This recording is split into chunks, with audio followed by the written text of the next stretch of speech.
Hello and welcome to another episode of the Omnibus Podcast, Minnesota's best weekly breakdown of political news inside and outside the Capitol. I'm your host, Jeremy Munson, political activist, former state representative from southern Minnesota, and chair of the Republican Liberty Caucus. And as usual, we're joined by State Representative Walter Hudson, a state representative from District 30A based in Albertville. This week, we want to recap the Minnesota GOP State Convention, the Lincoln Reagan Dinner, the State Central meeting, all of which took place in St. Paul last week. And then, of course, it was also the end of the legislative session. So we'll talk about some of the things and tactics that Democrats used at the end of session, why a lot of Republicans are upset, and going to dive into where the legislature ended and what's next. So, Walter, you've had a lot. You've been on the floor, House floor, a lot in the last week. The legislative session, obviously under DFL trifecta, the Democrats control the House, they control the Senate, they control the governor's mansion, all the state agencies, and coincidentally, they control the state Supreme Court because they have new appointees in there. They don't need your vote at all.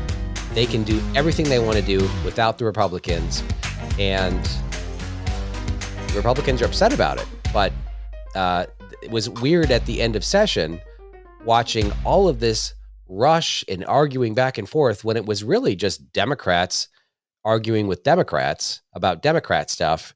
And yes, Republicans were upset because their voices weren't included, but I've never seen all this holding back until the end of session when it's just basically Democrats agreeing with themselves.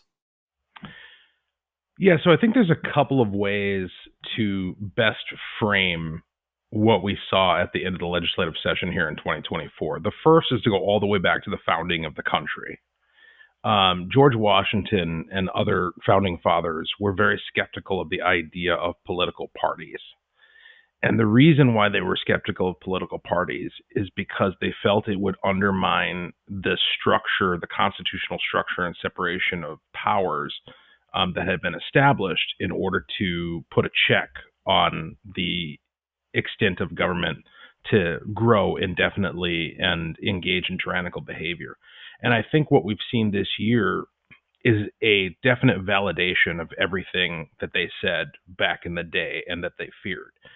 Because as you point out, that's exactly what we're seeing. We're seeing full Democrat control of all of these different branches of government, and then the subsidiaries of those branches are all controlled by Democrats. And because they're all controlled by Democrats, they're not actually doing what they were designed to do, which is check each other, right? And so the judiciary is just going to go along with whatever the legislature does because they're Democrats. And the legislature is just going to go along with whatever the governor does because they're Democrats. Like, the overriding interest is Democrat. It's not anything else. It's certainly not the people. It's not any particular interest group. It's the Democrats and whatever's good for Democrats. Certainly not what's good for Minnesotans. I think that's the first thing to point out in terms of explaining what we saw at the end of session. The second thing is just the what I'm calling the sheer flagrant hubris that's been on display this entire term, and certainly was on display at its end. You had Senate Majority Leader Erin Murphy telling the press, and it's just an extraordinary quote. She said, "The spectacle will fade, but the work will live on." And to me, that is putting all their cards on the table and showing what their real attitude is towards this process. Like, they don't view the legislative process as a legitimate exercise in representative democracy. They view it as a show. They view it as a pageant. And that explains what we saw, certainly on the House side in our committees, the committees I sit on most certainly, and I'm sure all the other ones as well, where bills would come to committee and the vast majority of the time that's allocated for committee would be spent engaged in pageantry. They just trot out all of their stakeholders who are for it and let them talk for, 15-minute blocks at a time, talking about how wonderful the bill was. And then there'd be maybe 10 minutes at the end for unscheduled public testimony and member discussion. It's like, that's not a democratic representative process. Like, the purpose of a legislative committee is not to just showcase how awesome you think your bill is. It's to provide people with the opportunity to actually give you genuine feedback so that you can weigh that and consider amendments, potential changes to make the bill better. But if you think the whole thing is just spectacle, if you think the whole thing is just show, if you think the purpose of the legislative process is to perfume over your stink, then you're going to conduct yourself in precisely the way that the Democrats have this entire term. Okay. Well, let me just kind of parse that out in this discussion, because this is a really important discussion to have for those listening. I mean, we talk a lot about the DFL having the trifecta and having control of the executive branch and the legislative branch, both chambers and the legislative branch. There's nothing wrong with that. And should Republicans be successful this year and again in 2 years, we may have a trifecta too. I was praying that when Jensen was running for governor, we would win the governor's mansion in both chambers, and we could advance the conservative agenda. And I was telling gubernatorial candidates, look, don't pussyfoot around it. When you get in there, you have about 6 to 8 weeks to get this radical conservative agenda in, to roll back all these, socialist programs the Democrats have put in place so that we can actually change our state to more closely align with Iowa or South Dakota. And you're going to win. You're going to lose election. We're going to lose the House in 2 years. But if we can advance it so far that it takes the Democrats 20 years to roll it back, then that's good. So I hope that we someday do have a trifecta, and just like the Democrats don't need their votes, and we can advance our agenda just as much as they advance theirs. I think that's fair. But I was pretty critical the last couple of days of the Minnesota House GOP caucus and the Senate victory, or the Senate caucus, as they have been putting out complaints. Actually, what they were doing is they were going back into 2018 when I was in the House, and in the second year of the biennium, like you are now, the Republicans put together, the Republicans who controlled the House and Senate, compiled a multi-subject omnibus bill in direct violation of the Minnesota Constitution, which requires single subject bills, to put all of government, every single policy and financial spending bill that they passed that session into one enormous garbage pile. It was 998 pages. And the reason why it wasn't 5,000 pages long like it should have been was because they had pages and pages and pages of repealers, which are, for those listening, you can cross off 10 or 20 or 100 pages of state statute by just writing this repeals this statute, this section, without having to list all the data. So there were all these pages of repealing stuff that should have been printed out in their entirety, would have put it into thousands of pages, but instead it was 998 pages. That bill was crafted behind closed doors with Senate Republicans and House Republican leadership, without any Democrats and without the rest of us. And it was posted online 2.5 hours before we were forced to vote on it. So in difference, what happened this last weekend, at least Republicans posted it online. But it took me almost an hour to print that thing out, just to hit print so I could read it. Print it out. My wife was an attorney. We sat in the back room of the House chamber in the retiring room. She took half, I took half, and we started reading through there to figure out what was changing in this enormous monstrosity of a bill. I know people that were working on that bill behind closed doors afterwards told me we snuck stuff into that bill that never saw the light of committee. And it was just like pet things we've wanted to happen for years, repealing this statute, doing this stuff. And the Democrats were equally upset as the Republicans were this year that they didn't get to see what was in the bill. There was no possible way you could read it, let alone talk to your constituents about the impact. And the most important thing is that the public is required to be given 3 days notice. Every bill has to be heard on the House floor once on 3 separate days before passage. That is in our state constitution. This obviously never happened. The public couldn't see what happened, and everybody was upset. So so your caucus in the Senate, Republicans were putting out on social media these last few days images and complaints and posts of the Democrats complaining about what the Republicans did to them, as a way to call out hypocrisy, saying, look, see the Democrats, they complained about it in 2018 and now they're doing it, without without seeing the obvious fact that what they were doing on social media is saying, look, we were assholes to the Democrats, or we were assholes to the minority when we held the majority. And now they're doing the same to us. That's complete hypocrisy. And then furthermore, if you just go to Google and you search Kurt Daudt mute button, you will come up with an article from 2016 where we held the majority and we steamrolled the minority. I'm going to say we because I wasn't there. Republicans steamrolled the Democrats in the much the same manner that happened this year, except when they were standing up and screaming at the top of their lungs and everybody grabbed the microphones, Kurt Daudt reached over and pushed a newly installed mute button to mute every microphone on the House floor so that he could open and close the voting rolls without anyone being able to scream on tape or on the House media how upset they were.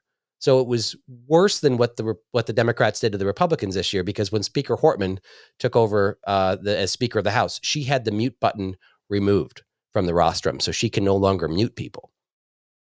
Do you see hypocrisy in what the Democrats and Republicans have done to each other, and that it limits your ability to complain about this because when Republicans were in charge, they did the same thing?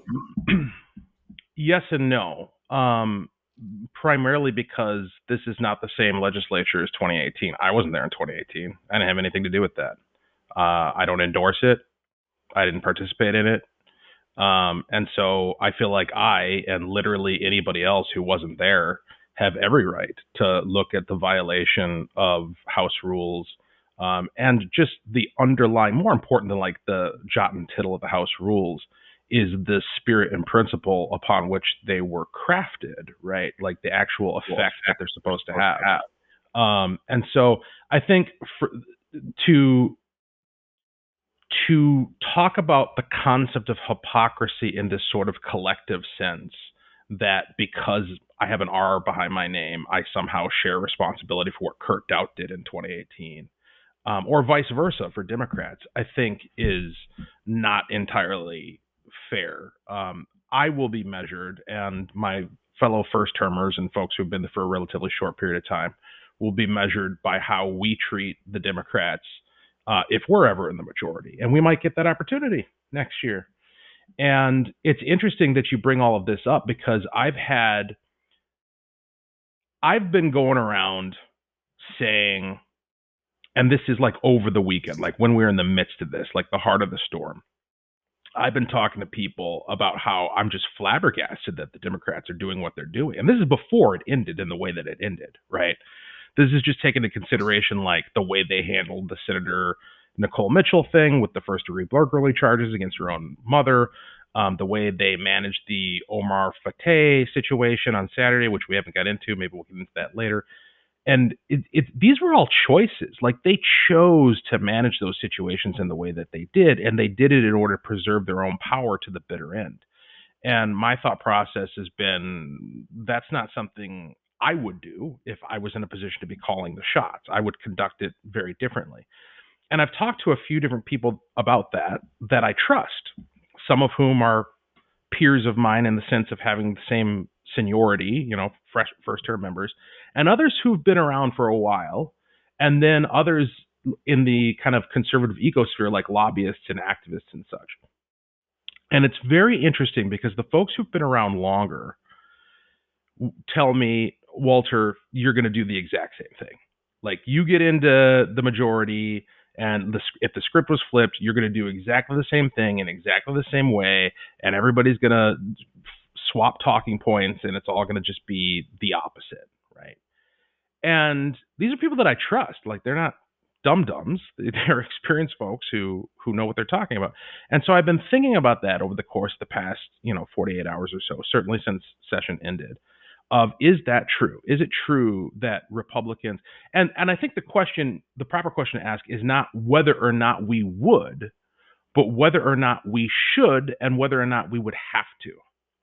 And when I frame it like that, whether or not we would have to, the conclusion I'm rapidly coming to is absolutely not. We wouldn't have to do it that way. And the reason why we wouldn't have to do it that way is because the fundamental difference between what Republicans propose and how we conduct ourselves versus what Democrats propose and how they conduct themselves is that what we're proposing is actually popular. It's actually supported by the people, and it actually exemplifies good governance. And it's nothing to be ashamed of.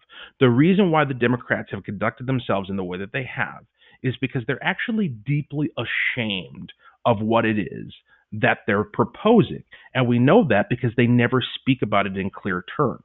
They always dress it up in this kind of flowery rhetoric. I mean, the ERA is a perfect example, this proposed constitutional amendment that they wanted to add, where the actual ballot question, what the question asks of the voter, has nothing whatsoever to do with what the actual amendment language would achieve in the Constitution. And that's an example of the links that they go to in order to cover up, as I said before, perfume the stink of what it is that they're actually proposing. We wouldn't have to perfume the stink. And because we wouldn't have to perfume the stink, we would actually welcome the deliberation and welcome the examination and welcome the debate, because it would showcase the value proposition that we had on offer. Well, so let's talk about that. I mean, I understand. Well, I understand that you think that we wouldn't have to perfume the stink on these on this conservative legislation. Should we be gifted the trifecta someday in Minnesota? But if we're going to pass stuff like school choice, like real school choice legislation, where we take the dollars that are going to the schools today and we give them to the parents to enroll kids, or let the money follow the kid. The way that would appear, if we wanted to do something where we're not going to roll it back, and I'm not a huge advocate of constitutional amendments, but putting something in the Constitution is pretty much a permanent change where they have very little opportunity to roll it back based on the language that you have to put on the ballot, because so many people aren't following that closely. But if you wanted to put a constitutional change to eliminate school funding and have it follow the student instead of going to public schools, the way that would appear on the ballot would probably be perfuming the stink quite a bit, because they're not going to quite see the impacts of it if we get to write the language for that. I think the Secretary of State's office has the final say in how that appears, but it would be, I mean, if you were to do that legislation, you would probably have the Democrats that wanted to write 350 amendments to that bill on the House floor. And at some point, you're going to have to say, look, we're going to have to limit debate because we're never going to get all the rest of our stuff through. And at some point, the speaker's going to say, move to vote on the final bill, and upset the Democrats just in the same way they did you this session. Well, it's not exactly the same way. It's not exactly the same way. Because there are procedures for how to deal with calling the question, and those procedures were ignored.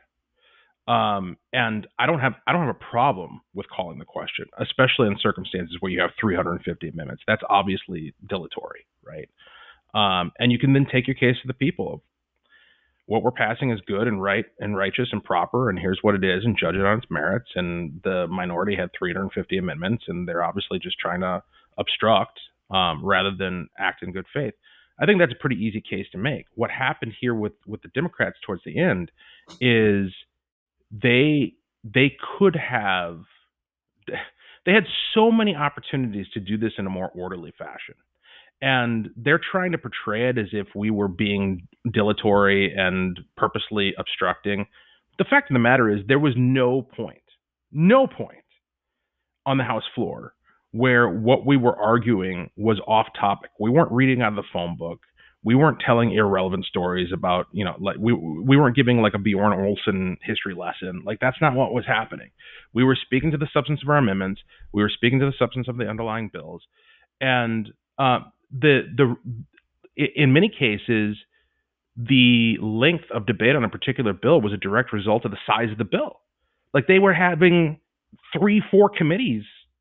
I think one of them had like 5 committees stuffed into one bill. Well, expect 50 amendments, right? Yeah. Like, if that's the way you're going to conduct it. And that's my argument against so I support single subject bills. Establishment folk will come back and say, this is just not possible. We can't have 1,000 bills heard and voted on the floor. We should only have 20, but all those can be rolled into those big omnibus bills. Well, when you roll 100 small bills into one omnibus bill, expect 100 amendments on the floor, That's right. taking out each individual. We're still going to get the votes. But I'll ask you this: how many? And I'm on the board of the Legislative Evaluation Assembly, and we score the legislature after the fact. So we're starting to meet now weekly and going through bills, determining which ones we should score, and then we'll look at the votes at the end. But when there's a DFL trifecta and we're trying to score everyone fairly, it's really important to start looking at amendments to bills, because then you actually get, because right now basically Republicans are voting no on everything.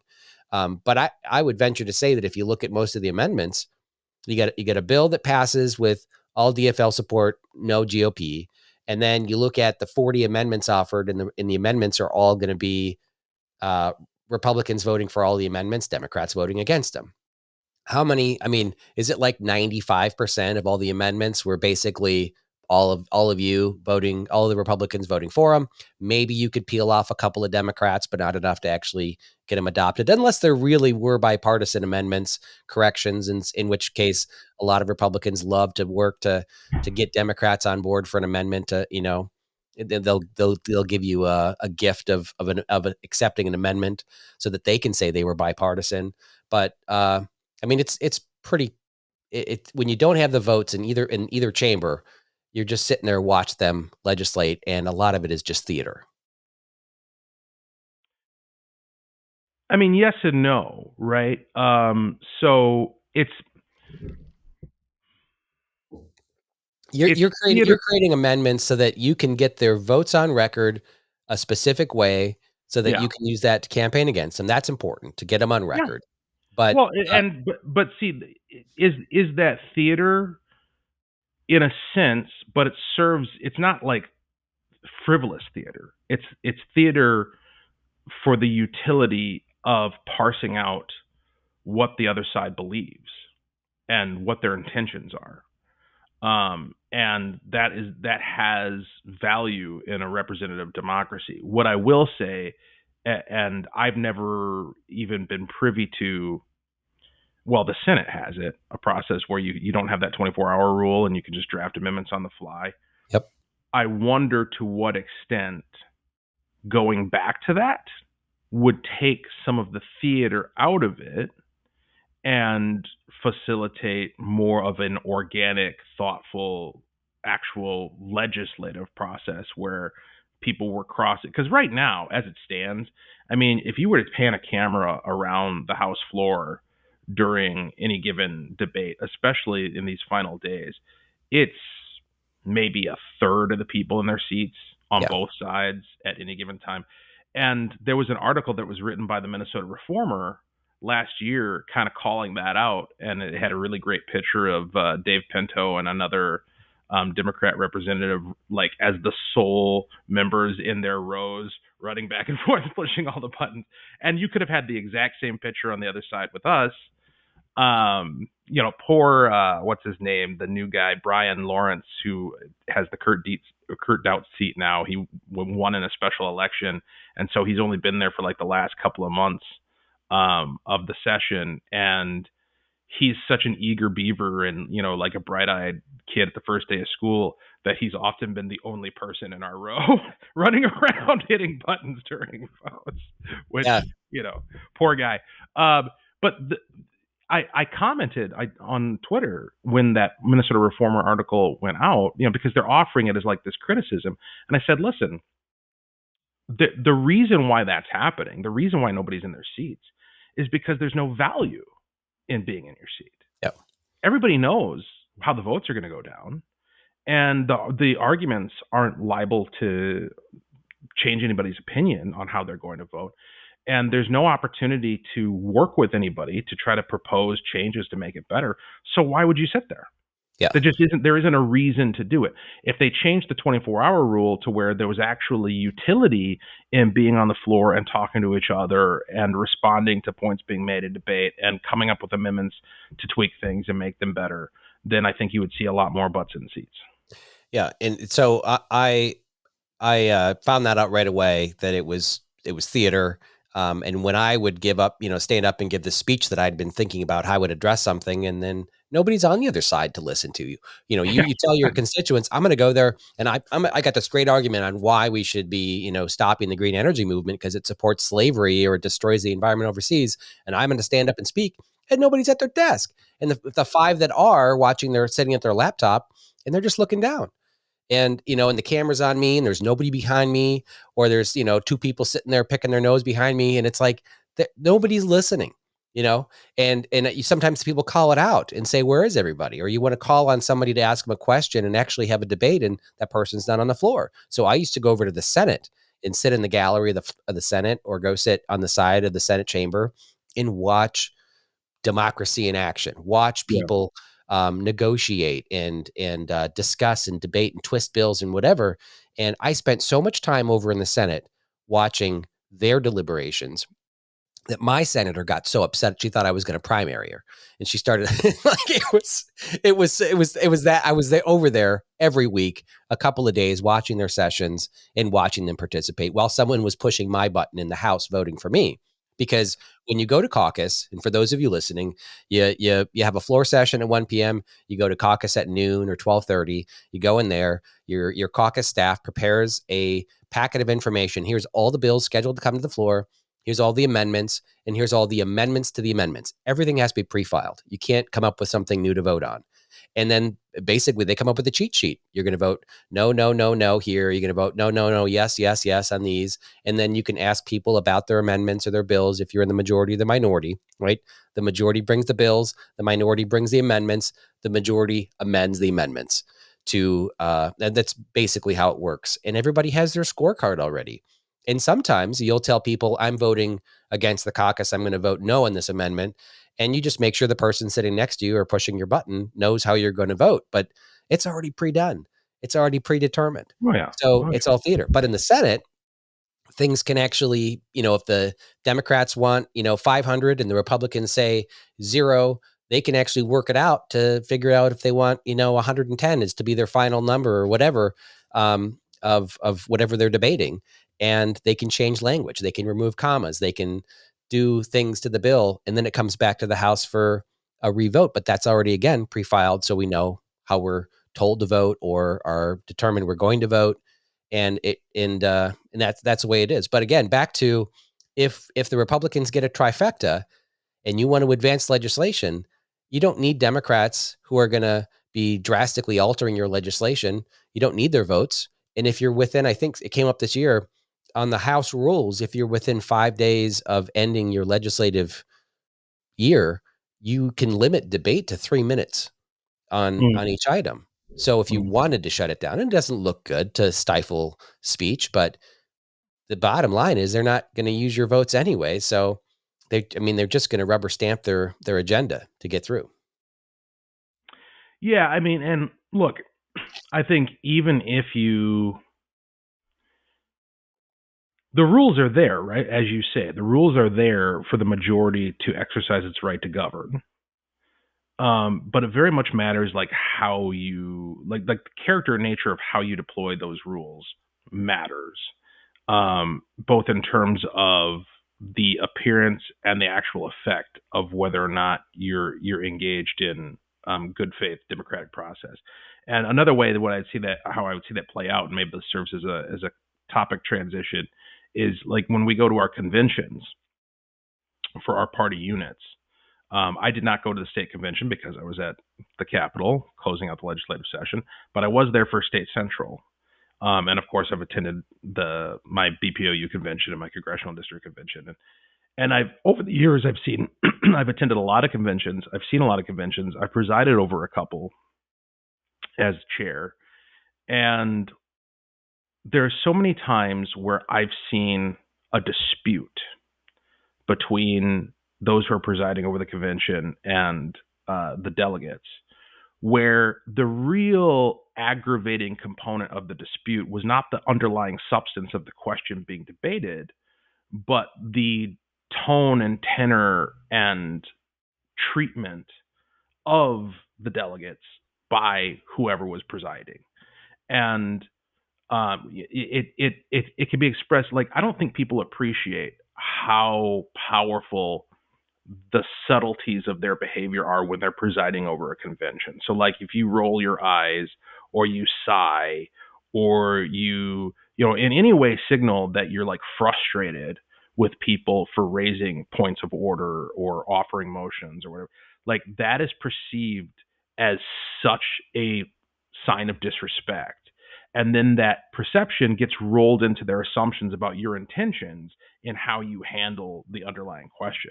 And so that's why I think it's so important. And when I most recently presided over the second endorsing convention for John Kosnick, which is a whole story we won't get into, I knew it was a sensitive situation that I was walking into where there was a lot of disputes about how we had gotten to where we were. And so, I emailed delegates a couple of days prior and just assured them that, hey, we're going to take this slow. I'm going to make sure I explain, like over explain at every point what it is we're doing and what the question is and what a yes vote means and what a no vote means. There's not going to be, you might not like the outcome, but you're going to know exactly how we got to it. And it's going to be according to the rules that you pass, And I just think that that's so important. And so to bring that to the legislative process, I think as a majority, and maybe I'm being naive, I guess we'll see. I think as a majority, you can choose to conduct yourself in a similar way that actually shows a degree of respect for the minority that will, if the minority starts engaging in shenanigans, it'll be much harder for them to argue that you were railroading them as opposed to just exercising your rights as the majority. Yeah. Well, you will find out soon enough that how it is to be in the majority. We've talked about this a lot. You're going to have a very, very, well, you may have a very, very difficult time if you're a conservative, or if not, then you're going to have a great time in the majority. But I just want to also say back in 2018, when that garbage pile omnibus bill passed under Republican control of the House and Senate, I would say that there were 20 people that spoke against it on the House and Senate floors. I remember Jensen giving this long speech about how horrible it is, how unconstitutional it is to roll every single facet of government into one single bill. And that the, Section 4, Article 17 Section 17, Article 4 of our state constitution says laws to embrace only one subject. No law shall embrace more than one subject, which shall be expressed in its title. This is purposely there, as you said on the onset of this about parties, preventing log rolling of the minority by putting everything into one bill. The 20 people spoke against that bill as being unconstitutional and just disgusting right before they voted for it. The Senate passed it. All the Republicans in the Senate voted for it. In the House, only 5 of us voted against it. It was me, Eric Lucero, Jerry Hertas, Steve Draskowski, and Cal Barr. Everybody else voted for it. And we took a lot of heat for voting against it and speaking against it. But I hope that when you get in the majority, that you will stand up and speak out against these multi-subject omnibus bills, because it just shouldn't happen. The public doesn't like that happening, but we'll see. So let's jump into the convention. We had on Thursday a state central meeting, which is a meeting of 200 to 300 insiders of the insiders that meet to determine the direction of the party. At the state central meeting, there were 2 people elected to be the national committee man and the national committee woman. You and I interviewed some people on the convention floor for the podcast. We don't have the audio from it, but it was A.K. Kamara we interviewed. Fantastic, young, energetic candidate. He won the election for national committee man. And there were 3 women running for the national committee woman spot. And this is where it got really ugly, because in order to run for office at the party, you have to meet with the nominations committee, a group of appointed Republicans that interview you and determine, are you really a Republican? Are you going to be good in your role? Are there things in the past that would make us second guess you? Lately, they've been asking a lot of people, have you supported the non-endorsed candidate, or have you supported a candidate for office who is running against the Republican endorsed candidate? And of course, I think every Republican at some point or other has probably supported a candidate who's not the endorsed candidate. And it's been contentious. But the nominations committee determines if you're qualified with reservations, or unqualified to seek office. And in that election, we got one of each. For the women, we got a gal who was qualified, a gal who was qualified with reservations because she had offered support to the Otter Tail County delegates, which we've talked about in previous episodes. And then there was a gal who was found unqualified. And for the unqualified candidate who we interviewed for the show, she had spent hundreds, if not $1,000 on a statewide campaign for running for national committee woman. She's been in the trenches fighting for grassroots. There's no question of her conservative credentials, but she doesn't get along with David Hand that well because she disagrees with some of the decisions he's made. And for that, they deemed her unqualified. And then at the convention, prevented her from speaking to the delegation, which I thought was just a terrible decision. And a lot of people were upset about it, but she didn't get to speak. Yeah, you're talking about Amanda Hughes, and we interviewed her. She was the other person we were able to interview when we attempted to do a podcast from the State Central Committee meeting. When I went to review the audio and video, there were technical flaws that I felt made it unwatchable. However, yeah, I mean, I know just enough. I don't know everything about the conflict between the Hugheses, both David and Amanda, and the party in various roles. But I know enough to say that she's a known quantity. And I think I mean, you and I talked about this on the floor, that's the primary difference between somebody like an Amanda Hughes and somebody like a Chris Corey, who we talked about on a previous episode regarding CD6 and an attempt to challenge Tom Emmer at the convention. Chris Corey, I didn't know what a Chris Corey was when I woke up on that Saturday morning. And then all of a sudden I'm here at the convention hearing about how he wants to seek the party's endorsement. That's a pretty good indication that this is somebody who has not done the work and somebody who should not be considered for potential endorsement. In Amanda Hughes' case, everybody knows who Amanda Hughes is. And she's been very open and honest about what her positions are and what it is that she wants to accomplish within the party. And love her or hate her, like her or criticize her, it's not as though she's like the argument made to keep Chris Corey from speaking at CD6 was, we're not going to give this guy 15 minutes to just get up there and say God knows what from who knows what perspective. We don't know who this guy is. With Amanda, I think we know exactly what she would say, right? Like it was pretty, she said it before.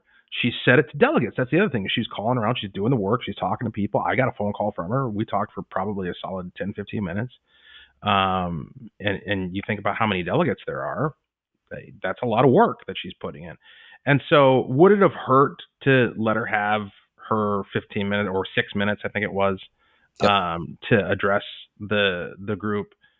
I don't think so. Would it have changed the outcome?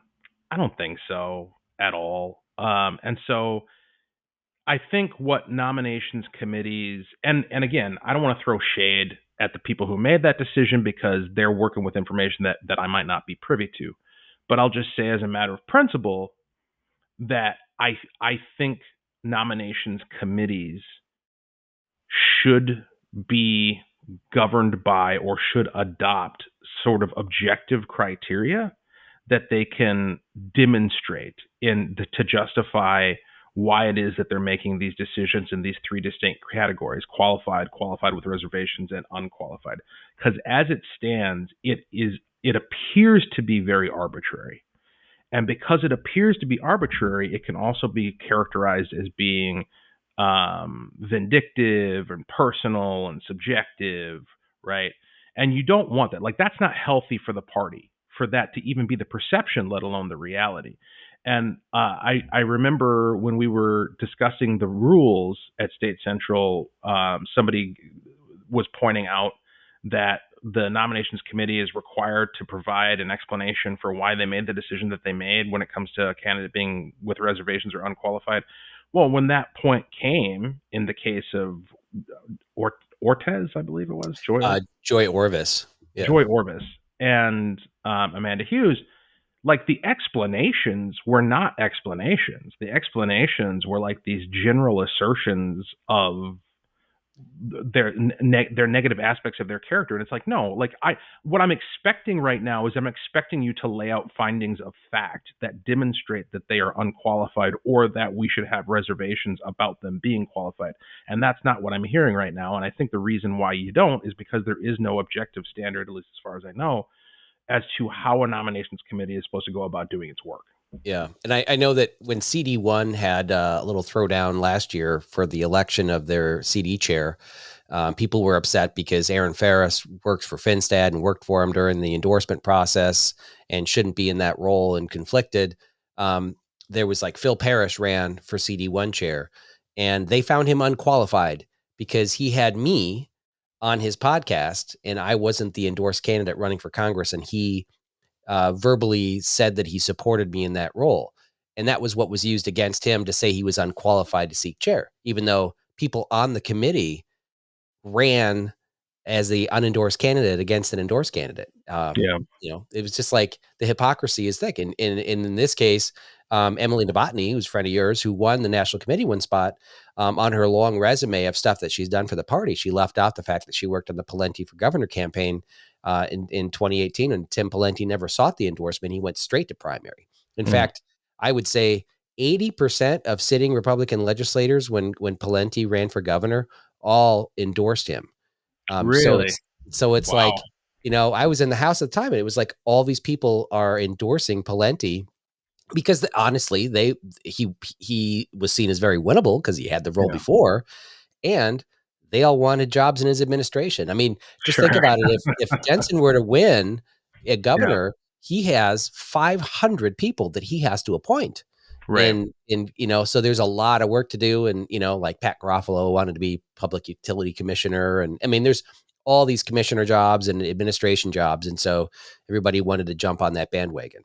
But it was of all the things, I mean, they could even say unqualified, although when they say, I'm sorry, they could say qualified with reservations, but even that was hard to hear. And when they said that both Joy and Amanda were either reservations or unqualified, it was because they were combative and not a team player. It really, from people talking on the inside, it was because they supported the Otter Tail County delegates. Amanda Hughes' husband ran for Congress in CD7 against our Democrat that we had out there for 30 years. When it was an open seat, he was the endorsed candidate. He got Trump's endorsement. And then the next cycle, when Fishbach ran, he ran and didn't win. And I think he continued on to run in the primary because he was upset about it. But and then he ran against Mark Johnson in Senate District 1 this cycle or last cycle, and where Mark Johnson had won the endorsement. So for that, in the Otter Tail County issue, she was found unqualified. But in the end, somebody got up and said, you know what, you guys can have your opinion, but you should still let her speak. We're adults. We can make a decision on who to vote for. So this is interesting because I went to, and I thought that I was going to like reconnect with friends and relax. I went to a Restore Minnesota meeting in Buffalo last night. And these are folks who are, most of them are my delegates. And I consider to be friends. Even though obviously the dynamic changes as it should once you're an elected representative. And so I showed up there and they wanted me to talk about into the legislative session. And then I got grilled by one of them about CD6, which you and I discussed in great detail. And what occurred to me during that grilling and that conversation, and I shared it with them, is it's interesting to me that this argument that is made against the nominations committee process, because the argument goes something like, well, why do we need this group of a few people to decide for us which candidates are qualified, unqualified, or qualified with reservations? I didn't decide. I didn't bequeath my authority as a delegate to these people. Why did they get to make that decision?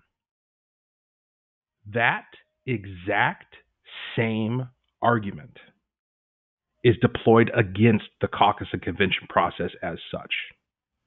The people who want a March primary are out there saying, why are a couple of hundred people in a school auditorium deciding for us who our candidate is going to be? And from their perspective, making terrible decisions about who that candidate is going to be, resulting in us losing elections time and time again. And so I think there's a conversation to be had about what the real principle is that underlies these processes, because what I've always seen the caucus and convention process as is, I mean, we call them delegates, right? What does it mean to be a delegate? You have been delegated the authority to act on behalf of those who sent you there, right? So the caucus sends delegates to the BPOU sends delegates to the CD and state conventions and the national conventions ultimately. And at each step along the way, there's a certain trustee relationship that's established there where you're saying, I am going to trust the judgment of this individual. I vetted them, and I trust that they're going to make a decision that applies our shared principles to what the best course of action is. And maybe the problem with the and I'm thinking out loud, I'm totally spitballing here. Mm-hmm. Maybe the problem with the nominations committee process is that the nominations committee members, as I understand it, are not delegated that authority directly by the body. Oh, they're appointed, and that can be part of the problem. I can sum up the nominations committee, their importance and elevation in 2 words, actually 3. Bob again Carney. Okay, Bob again Carney is a perennial candidate on the Republican side. He runs for everything. He's running for president or governor all the time, and he comes to the state convention and gets his 10 minutes to speak and goes off on some rampage about hating Trump or whatever. He ran against me, and when I ran for Congress, he was one of the people that showed up at these things. And you got a forum of 5, or I think we had 10 people running for Congress, and he showed up and wants to answer all the questions, and we have to give equal time. And Bob's not going to win, but he deserves, I think, to get a voice at some point, right? And he deserves to be on the ballot. Let him be on the ballot. Let him speak. But when you try to give everybody 20 minutes, Bob again Carney starts talking, and people are like, "Who let this guy in here?" So it's some type of filtering that some people think we need. Now, when I was in the state executive committee and Jennifer Carnahan was chair, she tried to filter out the Bob Carneys, and actually a different Bob who was running for U.S. Senate against Jason Lewis. Can't remember his name. God, sorry, Bob. I can't remember your name. Robert. Can't remember his name. Anyway, she wanted to charge the candidates $1,000 to get the delegate list, just to filter out people from that process instead of using a nominations committee at the end. But I just think if I run to be a delegate, I'm assuming the role of interviewing all the candidates and making an informed decision. That's why we have this delegate process, to find people that are principled and try to find their true meaning behind things, and let us make the decision. I don't think the nominations committee needs to be so powerful to be able to filter out candidates. And I think that the delegation should be electing people. If we do have a nomcom, we should be electing people to be on that committee instead of having them appointed by a chair who might have some ulterior motive. Yeah, I mean, I think that I don't know how that would function mechanically, but I think it's an idea that's worth exploring, because I think that that is the one criticism that on its face has merit, is who decided that these people were going to be these people. And especially when you combine that with the fact that in many cases, certainly at the congressional district level, the folks who are presiding over those conventions are on the payroll of the candidates, some of the candidates. It just lends the appearance of impropriety, even if, for instance, Bobby Benson is totally running it on the up and up and is not putting his thumb on the scale at all and is doing everything exactly the right way.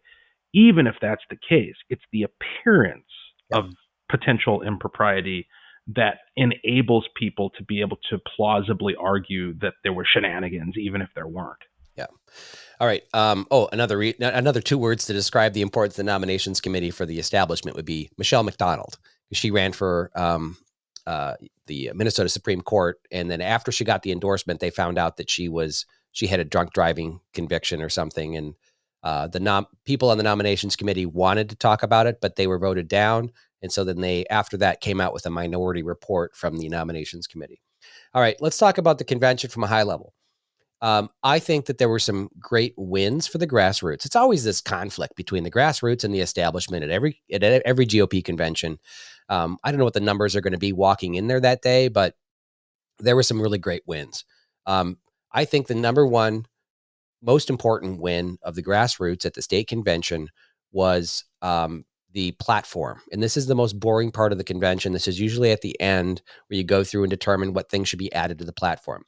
The platform is a living document for the Minnesota GOP, and it takes 2/3 majority to add items to the platform that bubble up from the caucuses, your county conventions, the district conventions. It's things that you think that Republicans should stand for and should be part of our platform. It gets passed, it goes all the way up to the state convention. We vote on them. Sometimes it takes hours. When we had electronic devices, it's been handy, but paper ballots are a pain. And we add these things to our platform. Over time, there were a lot of things that were like, we support Operation Desert Storm. Well, like, okay, that was like 30 years ago. It was added to our platform. God forbid you try to remove it, because then that would be anti-military. So there's all these things in there that should be deleted or whatever. And so we've always talked about creating a legislative agenda, things that we should be working on right now. And then what are the principles of the party? How do you go out and sell Republicanism to the public?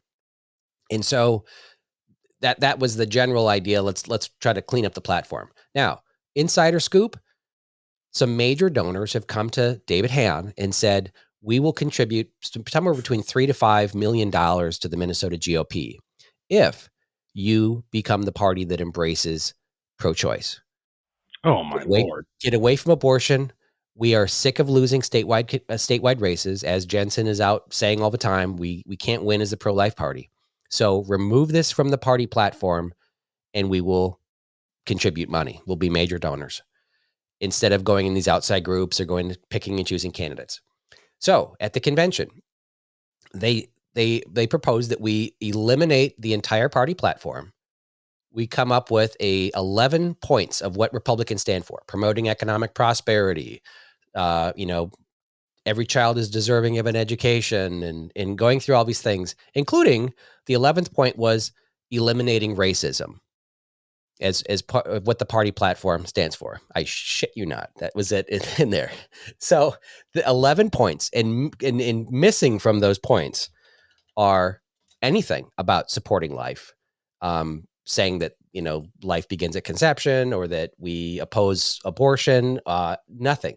So in the legislative agenda, it did say that we support life from birth to conception, but the legislative agenda, by the rules, would be completely wiped out after every state convention, and you have to replace it. I'm sorry, it would be wiped out immediately preceding a state convention.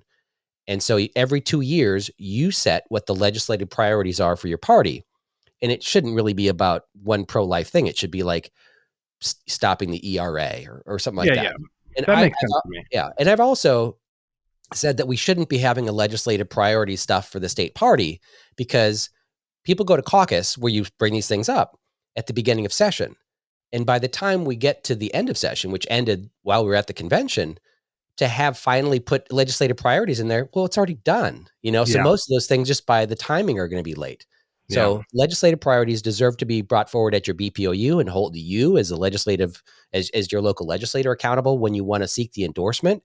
Ask them where they stand on these things. If you're a legislator seeking re-election, have you introduced the bill? Where is the bill? Have you got to ask for a hearing? That's where you should take care of it at the local level, not at the state level. But yeah, that was it was removing pro-life. And so instead of voting on should we do this whole process, they went down one by one and said, do you support adding we promote economic prosperity to the party? So it was mixed. People were like, well, yeah, we support that, but we don't support getting rid of the whole thing. Where is pro-life? And then finally, Andy Apolkowski got to the mic and said, look, this is what's going on. They're eliminating pro-life from our platform. So he wanted to suspend the rules and take up the whole concept of eliminating the entire platform. And he finally got that through. And then we stomped out Hand's efforts to eliminate the platform and replace it with these 11 points and moved on from there. That was a really big win for the grassroots. And it took a lot of people paying attention to do that. There were a lot of shenanigans like standing division votes that were like, yep, the ayes have it. And so there was a risk that we weren't going to, that they would still be able to cram through their agenda by doing that standing vote, and in the eyes of the chair, the ayes have it. Finally, somebody got up and said the 60% needed to pass is not 60% of those here voting. It is 60% of the entire delegation that was seated, like the highest number from the credentials report. And so it was a big deal, but that was stomped out. I'll take your thoughts on the whole platform change thing. Well, I mean, I'm hearing all of this kind of for the first time for the most part. As I stated, I was not there, and because I knew I wasn't going to be there, I didn't take a time to look at the things that were being proposed. But listen, because I've had conversations too, and it does tend to be the donors, the people who have the purse strings, who are making this demand that the Republican Party walk away from the issue of life. And I don't agree with their strategic approach, but I also don't agree with, obviously on a moral basis, I think it's absolutely abhorrent, the idea. And it takes us back to 1860, right? It takes us back to the Lincoln-Douglas debates. I mean, at the Abraham Lincoln, I don't think people realize, nobody knew who he was on the national stage when he was debating Stephen Douglas. And he was definitely the underdog. And I think he actually lost his first election against Douglas. So, I mean, this was a guy who was going against the popular trends of the time. And the popular trends of the time were slavery good. Okay? Like, it's hard for us to conceive that was the culture, that could ever be the culture of the United States. But it was. Stephen Douglas was arguing for the expansion of slavery into new United States territories, and he was doing it under the concept of what he called popular sovereignty. The modern version of popular sovereignty is when the Democrats talk about democracy, meaning that if 50% plus one wants to do it, that makes it right, and the rights of the minority be damned. And that's what I think of when I entertain these arguments from folks who I know are operating with good intentions. They want to see Republicans win, right? They want to see conservatism prevail. But they're saying, well, we can't win. This is an unpopular issue, and we got to give up on affirming the humanity of the unborn. Sorry, no. For a couple of different reasons. The most important reason, of course, is the underlying morality of it. I am not going to be on the side of history that Stephen Douglas was on, right? I'm not going to be on the side of history that the Confederacy was on, right? The side that says, well, this is the way it is, and it's utilitarian, and this we just got to do it because it works. And I'm not interested in being in that category, in that group. But number two, I just fundamentally disagree with the idea that is the strategic approach to winning as Republicans, because what you're imagining, and I've heard people say this explicitly, and they clearly, sincerely believe it. I had one guy tell me, where are the pro-life people going to go? You're not going to lose them. They have to vote Republican. Where are they going to go? And I just think that's extraordinarily naive. They can... You know where they're going to go? Nowhere. They're going to sit home. They're not going to come out and vote for you after you've told them to your face that you don't care about their issue.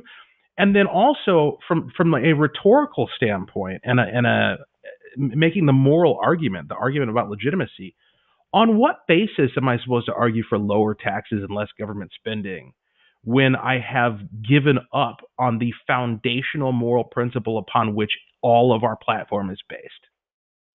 Life is the cornerstone of everything that we argue for. And if we're going to give up on that cornerstone, then there's no point playing around with the rest of the Jenga tower. Yeah.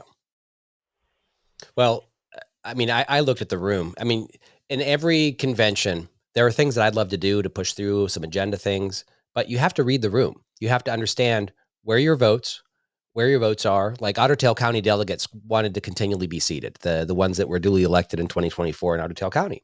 And they had their own convention and elected people to the state convention. They all showed up. They were wearing yellow shirts. They were organized. They got guest credentials. They were sitting in the back and they were waiting for people to go to the microphone to make motions to seat them.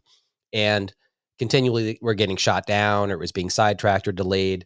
And, you know, on the second day, they were asking me like, what do you think? And I'm like, I don't think you have the ability to get this done because we're in the middle of this platform fight now. And that's where our energy is focused as grassroots. And that's probably the most important thing right now is stopping this from happening. So let's pick our battles, and the platform supersedes the Otter Tail County thing right now. This platform, reading the room, enormous amount of pro-life people and also pro-gun. There's nothing in the 11-point platform that said we believe that people have, we believe in the Second Amendment and people have a right to defend themselves and we have to stop this radical, Democrat agenda. Nothing in there. It is such a milquetoast blank platform. And I also told people as a party leader, when I was in leadership, I need to hold my elected legislators accountable to the party platform.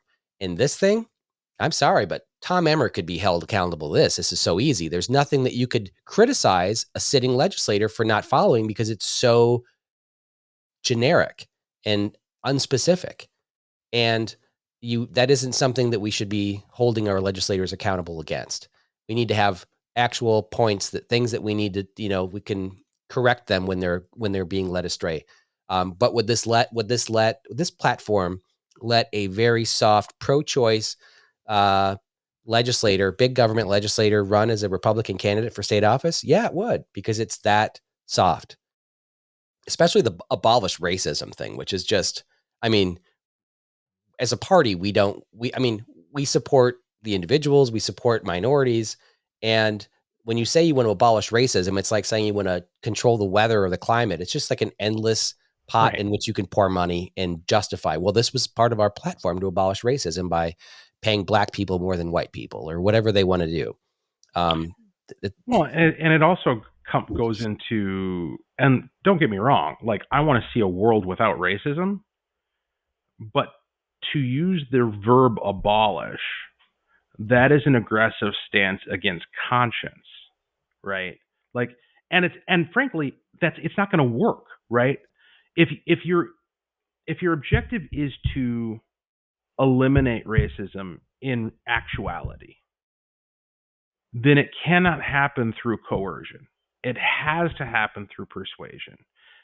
Otherwise, people are just going to harbor the feeling and not express it. And maybe that's the goal, right? Maybe your goal is, well, I don't care what you think, but you better damn well not say it. Well, okay, then be honest with us that that's your goal. But if your sincerely held objective is to end racism as such, it has to be persuasive. And because it has to be persuasive, it has no business being in a party's platform, because a party's platform is about how we're going to wield the monopoly of force in order to affect policy.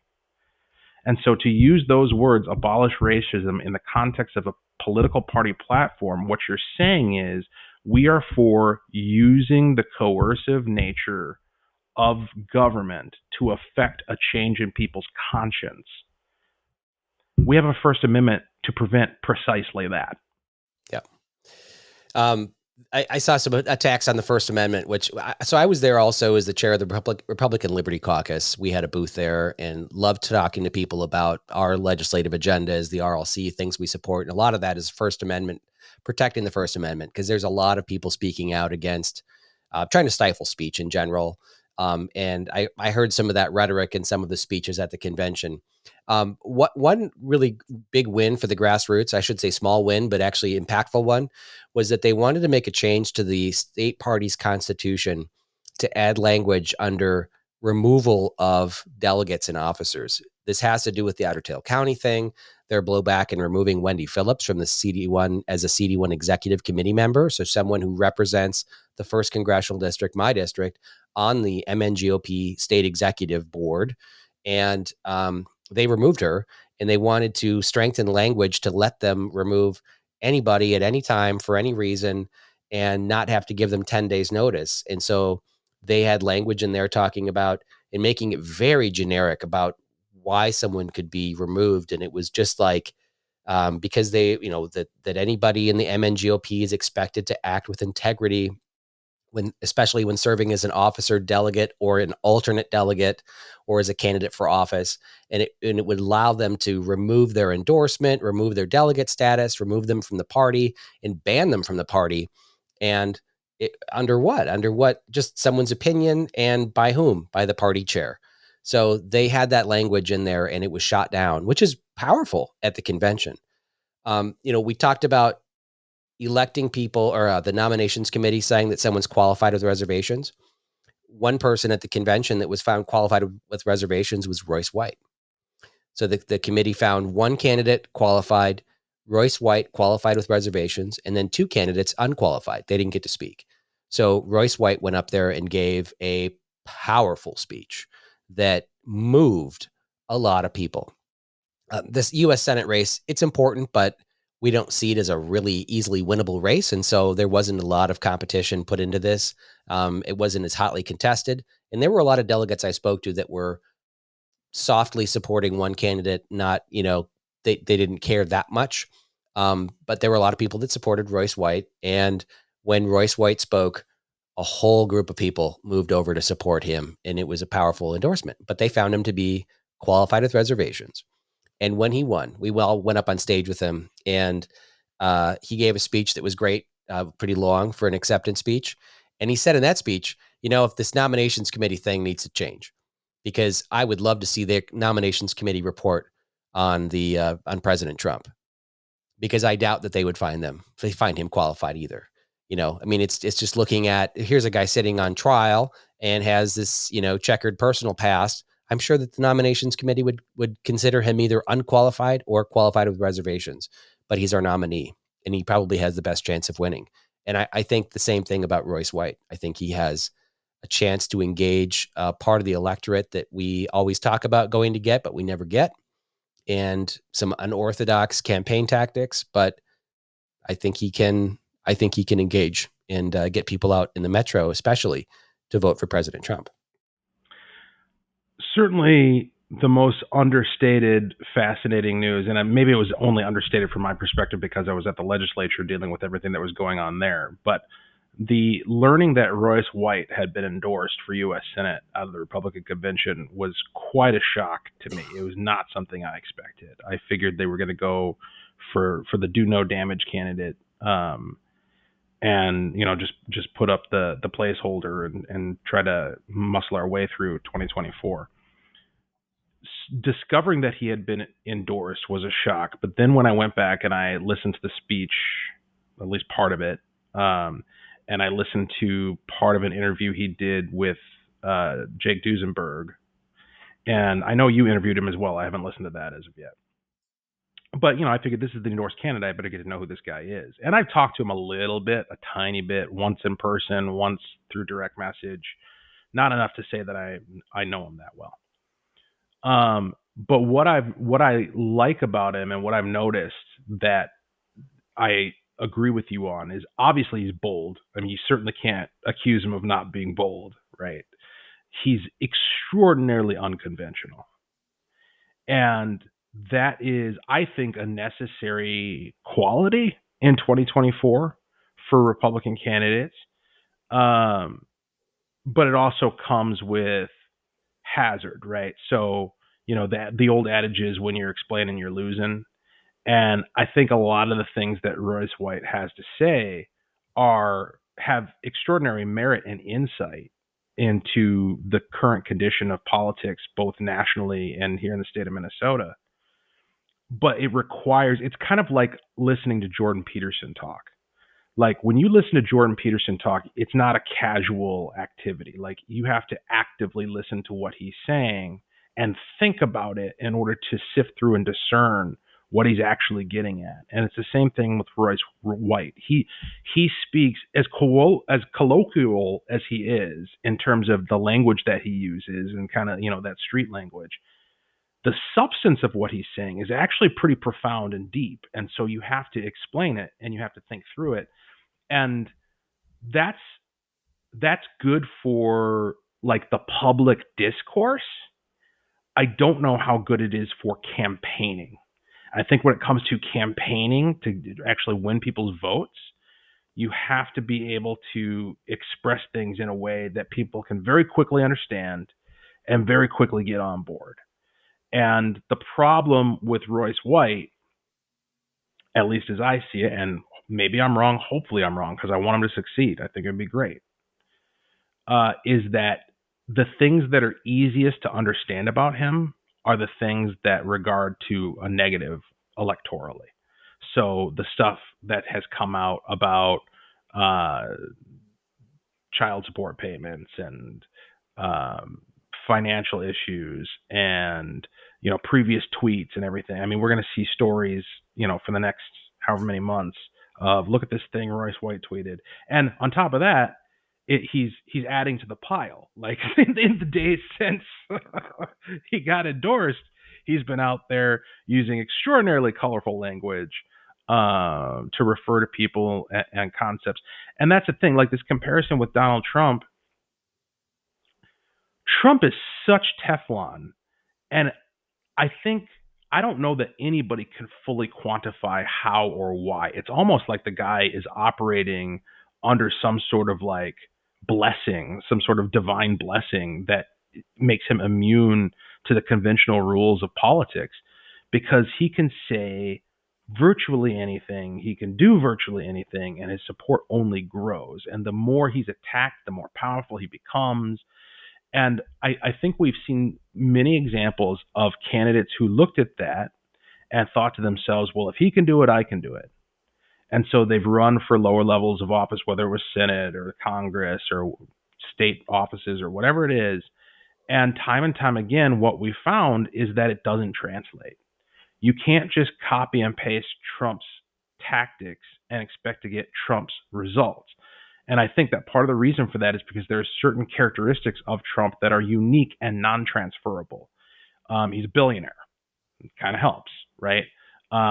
He has a decades-long established national brand. People knew who Donald Trump was when I was a toddler, right? Like he's been on the stage for a good long time and had a national profile. And plus, he was the president of the United States. He's got that built-in credibility. He has this network around him. Nobody is vetting Trump because everything Trump is already baked into the cake. He doesn't require vetting. We all know who he is. Royce White and other candidates who've tried this same thing don't have any of those benefits. I mean, just from the financial aspect alone, he's going to have to raise a ton of money, and I don't know where it's going to come from. Because all the people we talked about earlier who wanted to change the platform to take out pro-choice, they're not going to give $1 to Royce White. And so it's going to have to come from small dollar donations or something. And that's just one of the problems he's going to face. Well, the other candidate that was running for U.S. Senate also hasn't raised hardly anything either. And I, having run for federal office, I'll tell you that running for a deeply blue district, a deeply blue seat, is going to be a hard lift for anybody to raise money. You want to run for U.S. Senate? Yeah. Where are you at? Minnesota. Amy Klobuchar's seat? Not a dime. You want to run against Tina Smith, someone who's very well not liked at all and just awkward in her own skin and can't campaign and can't speak? Yeah, we'll donate some money to you there. And so there, if Royce can come close this year, he'd be the presumptive nominee in 2 years to run against Smith. That might be a path for him, but I don't think he's going to raise money. I don't think either candidate's going to raise money this year. That's why we'd like to go back to like Mike McFadden and find someone who's financially well off themselves. But guys that have made money in business, they see this as a bad business opportunity to raise money running for U.S. Senate too, or to spend their own money. So it's going to be tough. But I would say that you're right in saying that Trump has this Teflon. As I was cooking the other day in my nonstick pan that had an orange coating on it, like a copper colored coating, I thought maybe that's what they sprayed Donald Trump with.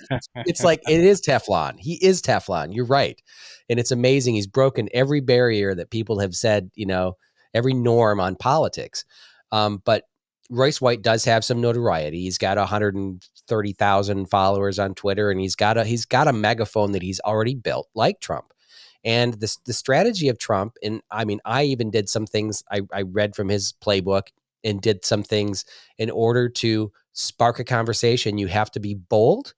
Then the spotlight comes on to you in order to have you explain that the introducing the resolution to let counties secede from neighboring states got national attention and allowed me to tell my story on why Minnesota is an outlier, why we're not competing against neighboring states, why it's hurting businesses. And it got into Newsweek, like national stuff. So sometimes you have to be bold in what you say, but then follow it up with explanations that resonate with people. Royce is sometimes in the weed a little bit.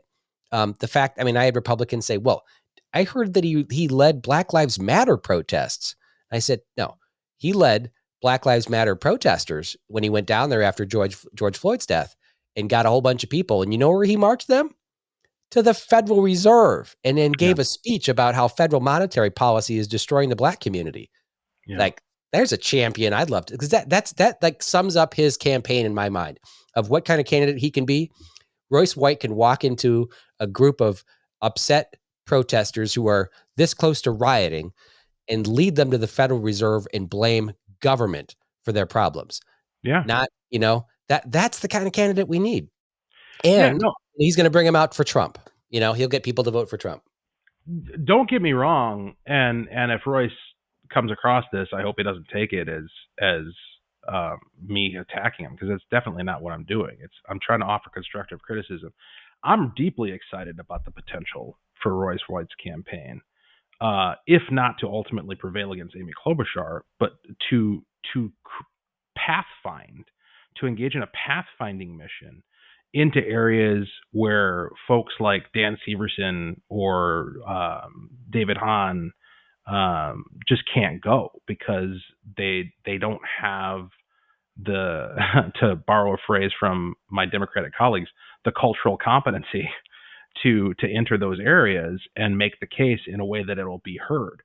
Royce White is so culturally competent that sometimes I don't understand where he's coming from, right? Like, and I think it's like a blessing and a curse, where he's so well versed in the language of his community and the style of thought of his community that sometimes it needs to be translated back into conventional Republican so that the rest of us can understand it. Right. That's really fun. I mean, that is funny. And I'm picturing this because we're probably, having a Black candidate isn't unique to the, it's not unique to Royce White. We've had, you're Black. We've had other Black candidates. And we've had candidates run for statewide office. I've talked about how California had a Black candidate run for governor for the Republican nomination, or as a Republican candidate in California, against a privileged white guy on the Democrat side. And the Black guy ended up being the guy who was racist. Republicans love to have the image of a Black man running for our nomination and walking into Black communities and giving a speech about how you need to pick yourself up by your bootstraps. Yes. It's like the best. Oh, Republicans love that. We have a Black candidate, and he's going to tell these Black people to actually put on your work boots or something, right, which is basically inherently racist, right? Yes. But Royce White is different. He's not that privileged Black person going back into the community and saying what we have in common is skin color, and that's about it. He's actually going back there because he's speaking as a member of the community in ways that Republicans may not understand. And what's odd is he's speaking to that community in much the same way that Donald Trump is resonating with Black people in the working class. How does a privileged white billionaire resonate with the working class? It's this cultural competency that you don't have to be from that culture to speak to that culture. But Donald Trump spoke to the working class in a way that pissed off the conservative establishment. But he brought them out to vote. I don't know how it happened because there's something I'm missing in the translation, but I'm hoping that Royce White can do that for us, just like Donald Trump did. Yeah, I'm excited to see where it goes. I mean, right now there's a whole lot of panic within the Republican community about what the impact of Royce White is going to be, and even if that panic were merited to the extent that it's being expressed, I just look at it as, hey, these are the cards we've been dealt, right? Like, we got to play them. And so I'm looking at it through the perspective of how do we best play the cards we've been dealt.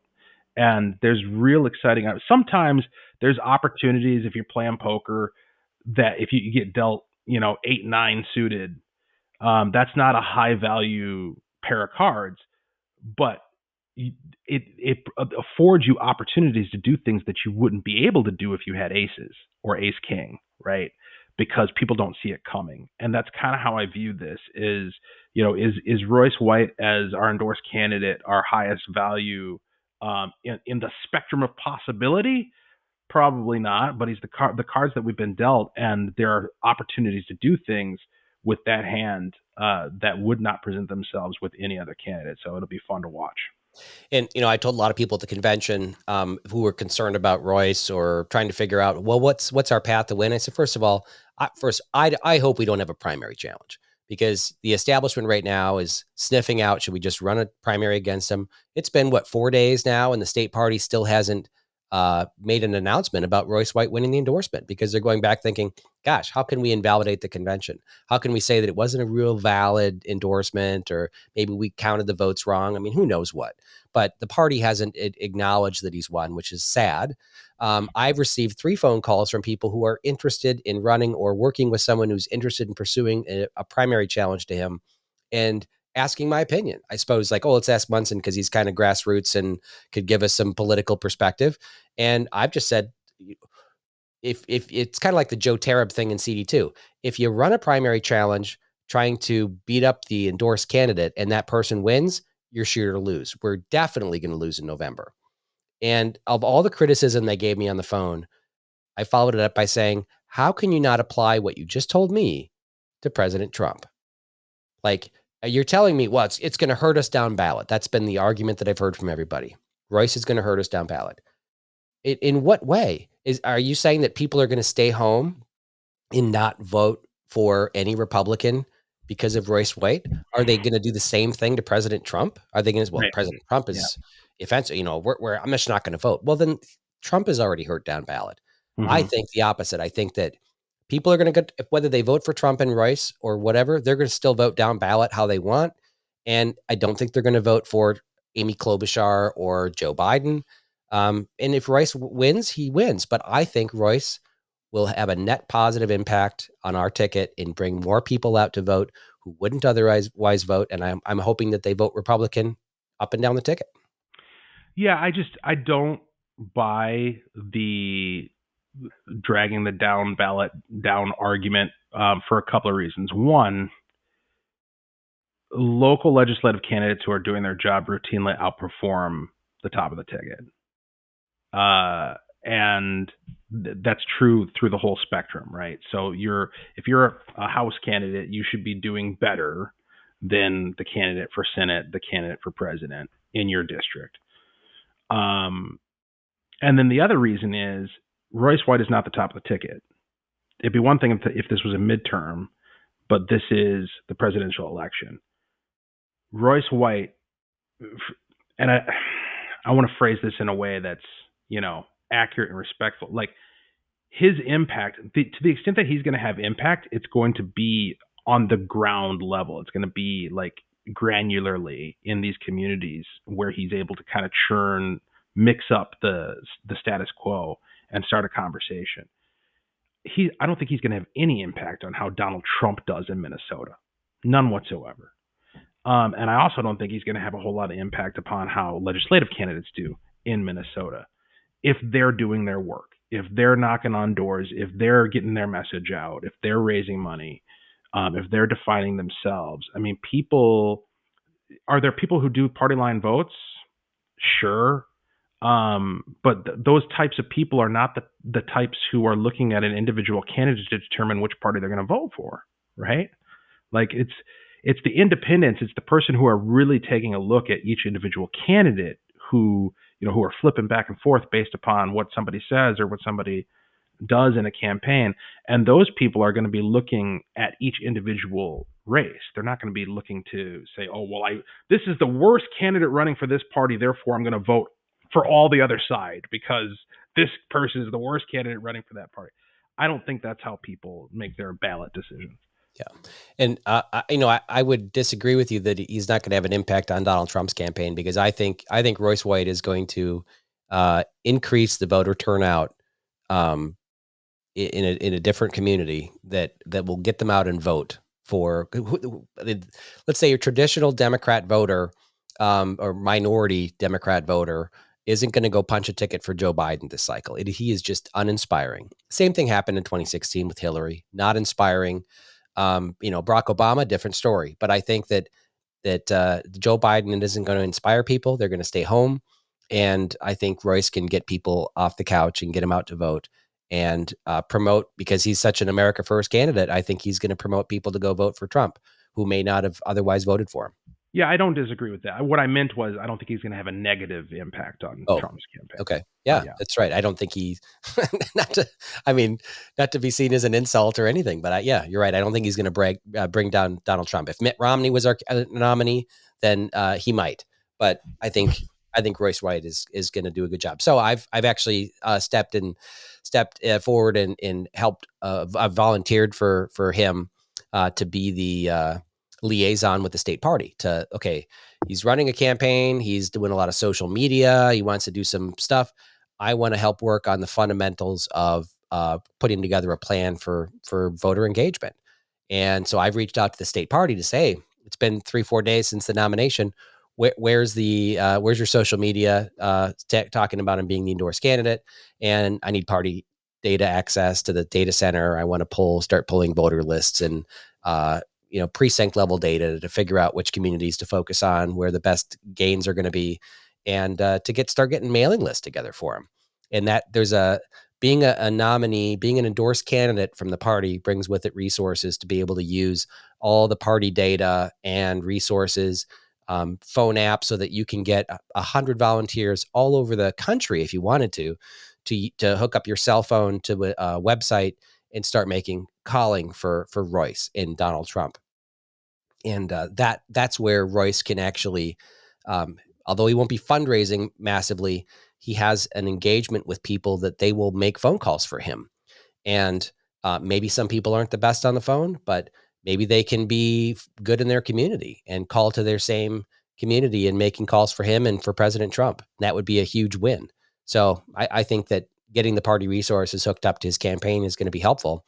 But so far, the party has not responded to my request, my text messages and emails. So we'll see. Yeah, I can't speak to it. It is fascinating though. I was laughing about this when you were talking about earlier about the whole disqualifying candidates and not credentialing delegates based upon their past support for non-endorsed candidates. Royce White is about to highlight a whole lot of hypocrisy. So that should be interesting. Well, in to the party's defense, Royce White ran in a race for CD5, so Ilhan Omar's district last cycle. CC Davis ran for the endorsement, as did Royce, and Royce lost the endorsement to CC Davis, and then he challenged her in a primary. So he ran against an endorsed candidate for Congress. And so, he has the same baggage that many of us have when you run in the race, or you don't think the endorsement was fair or whatever. So we'll see. But we'll see if the party replies, and I hope to get them on board and start working to help him. At least I'm really good with data, so I can do all these lists and figure out precinct level stuff, where all the what should be targeted, etc. And they can work on messaging to these groups of people. And obviously, most campaigns, and I recommend you want to message to certain communities in a different way with different priorities for what you're going to do to engage them. So hopefully we can boil his campaign down to 2 or 3 talking points to each targeted audience. All right. Well, we covered a lot today, Walter. It's been an hour and a half long podcast. So anything else, any closing thoughts? No, just that, I hope, I certainly feel worn out after the legislative session, but we are about to go into a holiday weekend here, Memorial Day, and after that, it's game time. And so I hope that everybody is willing to step up and contribute in whatever way they can, whether that's financially or volunteering, marching in parades, knocking on doors. We got to get this done in 2024, whether it's for Donald Trump, Royce White, or retaking the House from the Democrats to restore balance in the legislature. 2024 is truly an extraordinarily important year. Yeah. So my plan is to do a couple more podcasts with Walter to do the session wrap up and start going through the legislation that passed, the legislation that died. We got the ERA that was killed. We have the death and dying bill that never made it through. That's great. And then talk about some of the stuff that did pass and what the impacts are to the voters and what of those issues is going to be most engaging to get people out to vote. So thank everybody for tuning in for a very long episode of the Omnibus Podcast, where all subjects are germane. I'll pull up my pocket version here. 1,000-page omnibus bills that nobody knows what's in it.